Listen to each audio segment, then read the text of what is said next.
Интересный законопроект был передан правительством на рассмотрение парламента.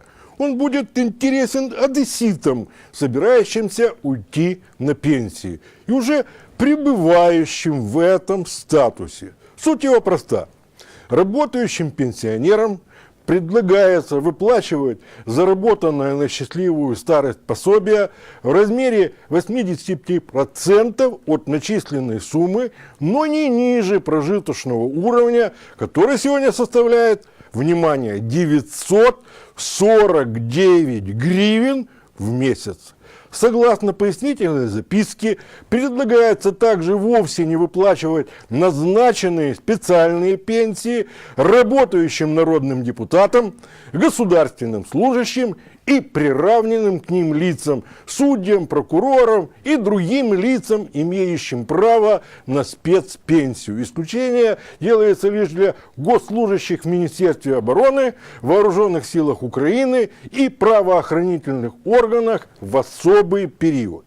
Помимо того, Кабмин инициирует поэтапное повышение на 5 лет, каждый год по полгода, льготного пенсионного возраста для женщин и увеличения страхового стажа для лиц, имеющих право на льготную пенсию, а также поэтапное повышение на 5 лет страхового стажа, необходимого для назначения пенсии за выслугу лет.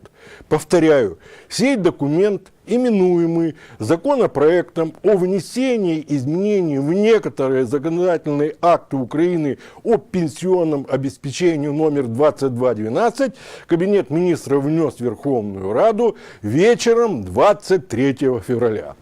Я поначалу хотел восхититься гуманизмом правительства по отношению к старикам. А чего? Все правильно.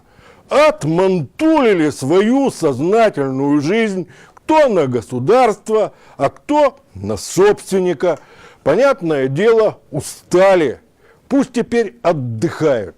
Но есть червь сомнения, не дающий возрадоваться человеколюбию Кабмина. Вот, к примеру, ежемесячный прожиточный минимум размером в 949 гривен. Учтены ли в этой цифре повышенные тарифы на коммуналку и энергоносители плюс лекарства? Очевидно же, не включены, ибо в такую сумму удачно вкладывается лишь уплата, к примеру, за газ или тепло. Заплатил и занимайся похудением. А что? Некоторые лекари утверждают, что почти все болезни идут от избыточного веса. Не верите врачам? Я тоже. А вот правительство во главе с Арсением Петровичем Яценюком в своем подавляющем большинстве не сомневается в пользе безлекарственной медицины. Все недуги полагают от фармацевтики. Меня могут поправить. Невнимательно читаете законопроект, че не комментируете, что собирается не выплачивать специальные пенсии работающим нардепам, судьям и прочим важным чиновникам. Не комментирую данный факт по простой причине. Я еще нигде не видел стоящего у паперти отставного депутата Верховной Рады, министра или судьи.